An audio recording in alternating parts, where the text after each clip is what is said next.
હા, એકચ્યુઅલી 1998માં હું બહુ જ બીમાર થયેલો અને બધા જ જ્યારે લંડન સુધી બધાએ ના પાડી દીધી, બધી હેલ્થ મોડાલિટીઝે ના પાડી દીધી, આયુર્વેદ, એક્યુપંક્ચર, હોમિયોપેથી બધાએ. ત્યારે એનર્જી વર્કમાંથી હું બહાર આવ્યો ત્યારે મને ખબર પડી કે ચક્ર શું છે અને ચક્ર હિલિંગમાં જ આખી લાઈફ છે. એ પછી 1998થી આજ સુધી એમાં જ છું. હું પોતે તો હીલ થયો બહુ જ ખરાબ કન્ડિશનમાંથી, અનેકને બીજાને હીલ કર્યા અને એ પછી આ ચક્ર સંહિતા બુક લખી કે જેમાં 7 ચક્રોમાં આખી જિંદગી કઈ રીતે છે, જીવનની દરેક ઘટના, 3 મુખ્ય પાસા એટલે કે હેલ્થ, ઇમોશન્સ, સ્પિરિચ્યુઆલિટી પ્લસ લાઈફના circumstances, relationship, personality, voice quality, એ બધું જ કઈ રીતે છે બહુ ડિટેલમાં મારા જાત ઉપર અનેક અનુભવો કર્યા અને પછી બુક લખી ચક્ર સંહિતા. પહેલાં મધર લેંગ્વેજમાં ગુજરાતીમાં, એ પછી હિન્દીમાં લખી, હવે 2 મહિનામાં ઇંગ્લિશમાં બહાર આવે છે. એટલે એમાં વર્ષોના અનુભવને કારણે બહુ જ મારું પર્સનલ રિસર્ચ છે કે જે વર્લ્ડની કોઈ બુક્સમાં નથી. એટલે પીએચડી તો ઓબ્વિયસલી રિસર્ચ માટે આપવામાં આવે ને, ઓન ફાઇન્ડિંગ માટે. એટલે અલ્ટિમેટલી એના પર પીએચડી થયો, એનું ઇંગ્લિશ ટ્રાન્સલેશન કર્યું, પ્લસ થીસીસ લખ્યો એનો કે જે આવનારા વર્ષોમાં હજારો લાખો લોકોને કામ આવી શકે એવો છે. હું હોઈશ કે નહીં મને ખબર નથી, પણ એ થીસીસ અને બુકના કન્ટેન્ટ્સ બધાને કામ આવશે, એ પાકી વાત છે. જે પીએચડી થયું એ ગ્લોબલ થયું છે, યુનાઇટેડ નેશન્સ સાથે કનેક્ટેડ. એટલે યુનાઇટેડ નેશન્સ સાથે કનેક્ટેડ જે 170 કન્ટ્રીઝ કે છે એ દરેકમાં આ પીએચડી વેલિડ છે. અને Russian university for contemporary medicine બહુ જ ફેમસ છે, 1962ની છે. ત્યાંથી મને for the insights covered in 25 years experience of chakra healing documented in Chakra Samhita, A subject ઉપર પીએચડી થયું. વર્લ્ડમાં આજ સુધીમાં ફક્ત ચક્ર હિલિંગ ઉપર એવું એક્સક્લુઝિવ પીએચડી કોઈનું નથી. સદનસીબે એ ગૌરવ, એ લાભ મને મળ્યો. સૌથી પહેલાં તો દરેક વ્યક્તિ પહેલાં પોતાનું બોડી મેન્ટેન કરવાનું વિચારે. પહેલું સુખ તે જાતે નર્યા. તો જેટલા પણ રોગ છે, જેટલા પણ ડૉક્ટર્સ છે, એ બધા 7 ચક્રમાં જ ક્યાંય ને ક્યાંય ડિવાઈડ થયેલા છે. મારા વર્કશોપમાં બહુ ડિટેલમાં હું સમજાવું છું. તમામ જાતના, ધારો કે કોઈને ડિપ્રેશન છે તો એ ક્રાઉન ચક્ર એટલે કે ઉપરના પેલાનો ડિઝીઝ થયો. કોઈને હાર્ટનો કંઈ ઇસ્યુ છે તો હૃદય ચક્ર, અનાહત ચક્ર કહેવાય, એનું ડિઝીઝ થયું. કોઈને ડાયજેસ્ટિવ ઇસ્યુ છે તો એ મણિપુર ચક્રનો ડિઝીઝ થયો. 50% લોકો એટલે કે લેડીઝ બધી જ ગણી લઈએ તો જેટલા ગાયનેકોલોજીસ્ટ છે એ બધા જ સ્વાધિષ્ઠાન ચક્રના યોગની ભાષામાં ડૉક્ટર થયા.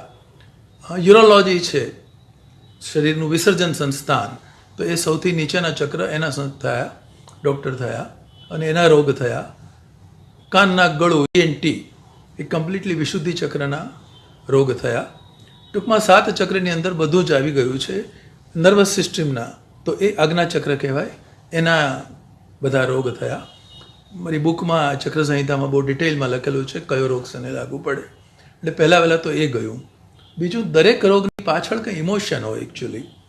ધારો કે કોઈને બહુ જ ગિલ્ટ ફીલ થતું હોય તો એનું સ્વાધિષ્ઠાન ચક્ર બગડે, એટલે ગાયનેકોલોજીકલ ડિઝીઝ પણ થાય, પ્લસ એને ગિલ્ટ હોય, એને મિડલ બેકમાં પેઇન થાય.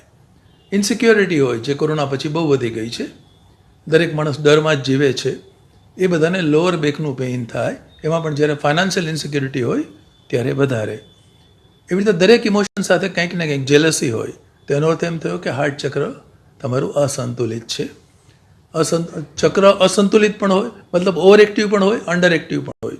લેડીઝના કેસમાં મોટે ભાગે ઓવર એક્ટિવ હાર્ટ ચક્ર આવે, એટલે કે એ લોકો પોતાની કેર કરે એના કરતાં બીજા બધાની કેર વધારે કરવા જાય અને પછી ફ્રસ્ટ્રેશન આવે કે મેં બધાનું આટલું બધું કર્યું અને મારું તો કોઈ સાંભળતું નથી, મારી સ્થિતિ તો કામવાળીની થઈને રહી ગઈ, એવા મનમાં વિચારો ઘરના વ્યક્તિ માટે પણ આવે. એ બધું ઓવર એક્ટિવ હાર્ટ ચક્ર કહેવાય. સેમ વે જેન્ટ્સના કેસમાં ધારો કે સ્વાધિષ્ઠાન ચક્ર ઓવર એક્ટિવ કહેવાય, એટલે કે એ લોકો શારીરિક શક્તિ ના પણ રહે મોટી ઉંમરે તો પણ સેક્સ્યુઅલ થોટ્સની આસપાસ ફર્યા કરે, એટલે લોકોનું ઓવર એક્ટિવ સેક્રાલ ચક્ર કહેવાય. એમ દરેક ચક્રના કંઈક ને કંઈક કારણો છે. વિશુદ્ધિ ચક્ર ધારો કે જે કાનના ગળાની વાત થાય છે.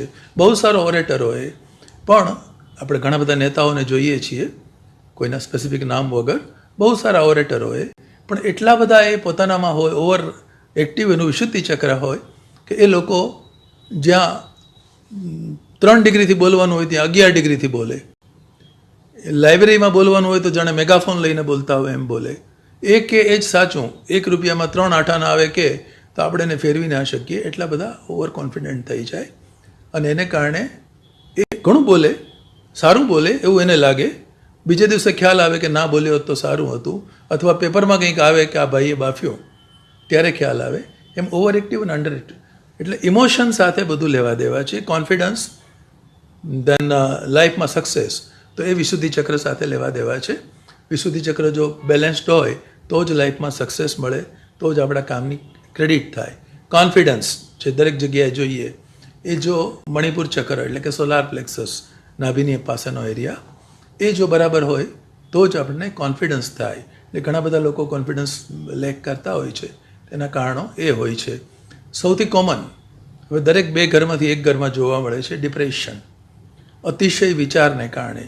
આમ પણ 60,000 વિચાર એક દિવસમાં માણસ કરતો હોય, પણ આ લોકો એટલા બધા કરતા હોય કે જેનો કોઈ હિસાબ જ ના હોય. એને કારણે ક્રાઉન ચક્ર ડિસ્ટર્બ થાય. સાયકિયાટ્રિસ્ટની હોસ્પિટલ આજના જમાનામાં ભરેલી જ પડી રહે છે. આ બધા ઇમોશન બેલેન્સ છે. જો ચક્ર બેલેન્સ થાય તો આ બધા ઇમોશન્સ બેલેન્સ થઈ જાય. ત્રીજું, જે દરેક વ્યક્તિનો અંતિમ ધ્યેય છે આધ્યાત્મિક ઉન્નતિ. કદાચને કોઈ નાની ઉંમરે સમજે, કોઈ મોટી ઉંમરે સમજે. એ આધ્યાત્મિક પ્રોગ્રેસ છે એ જ્યારે આ બધું બેલેન્સ થાય ત્યારે આધ્યાત્મિક પ્રગતિ થાય. કુંડલીની જાગૃતિ કરીને કન્સેપ્ટ છે. કુંડલિની એટલે આપણા શરીરનો બેઝિક લાઈફ ફોર્સ, જેના 5-7-8% વાપરીને જિંદગી કાઢી નાખીએ છીએ. ચક્રો બેલેન્સ થતા જાય એમ કુંડલિનીમાંથી વધુ ને વધુ એનર્જી આપણે લઈ શકીએ. 5-7-8%ની જગ્યાએ 15% આપણે લઈ શકીએ તો જિંદગી આખી ફરી જાય.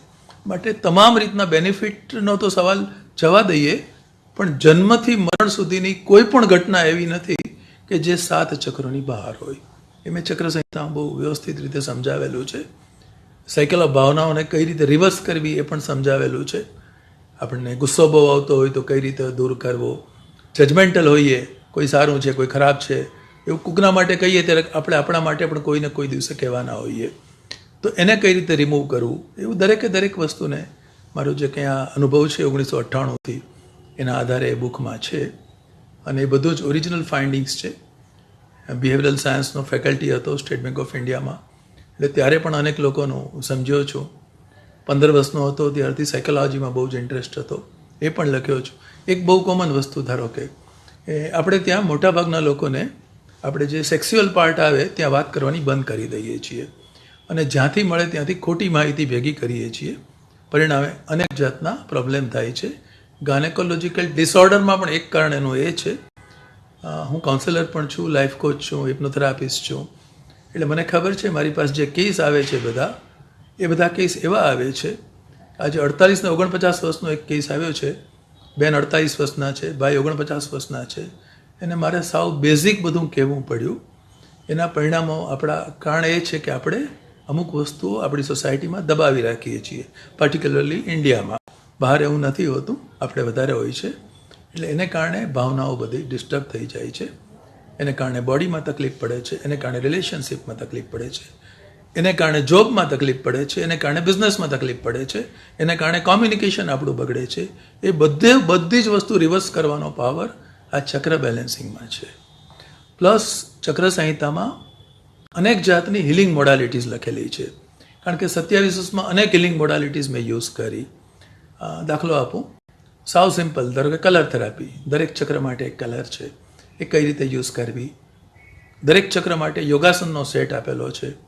યોગાસન દરેક ઉંમરના ના પણ કરી શકાય, તો મુદ્રા આપેલી છે, ક્રિસ્ટલ્સ આપેલા છે, ફક્ત રાખવાના હોય અથવા પહેરવાના હોય. જુદી જુદી ઓર્નામેન્ટ્સમાં પણ પહેરી શકાય. એનાથી કઈ રીતે થઈ શકે. જે લેટેસ્ટ, કારણ કે હું સાયન્ટિફિકલી પણ ઘણા બધા સાથે કનેક્ટેડ છું ઇન્ટરનેશનલી, તો એફર્મેશન અને વિઝ્યુઅલાઇઝેશન, ન્યુરો લિંગ્વિસ્ટિક પ્રોગ્રામિંગ કહેવાય. મારું અમેરિકાનું ક્વોલિફિકેશન પણ છે. એટલે એ એફર્મેશન આપેલા છે, વિઝ્યુઅલાઇઝેશન આપેલા છે.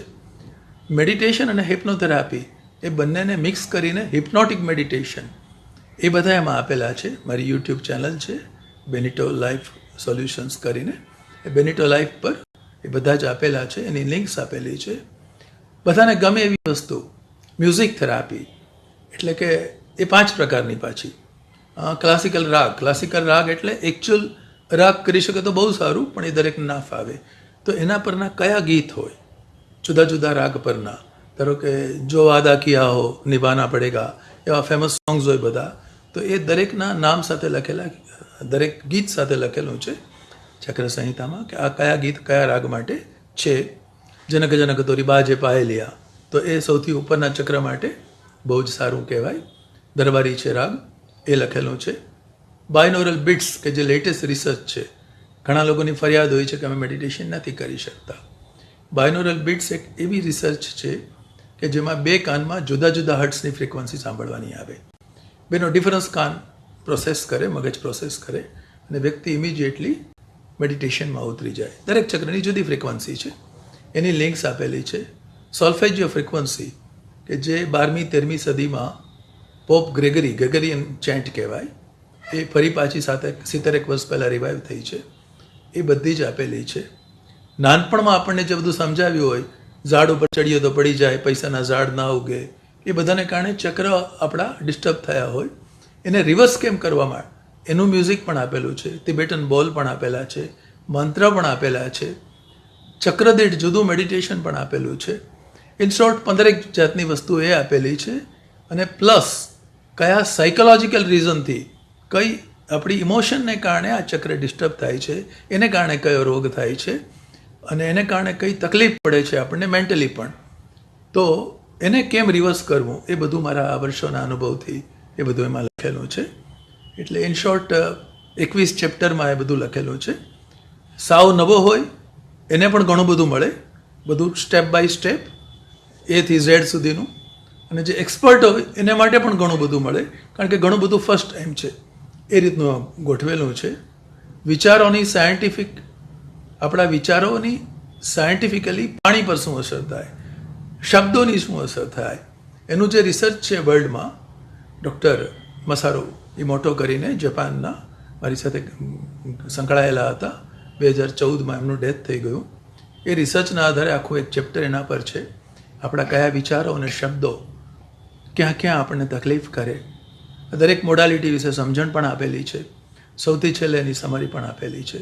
માટે બુક બધી રીતે, અને અનુભવ એ છે કે બુકને કારણે અનેક લોકોની જિંદગી બદલી ગઈ છે.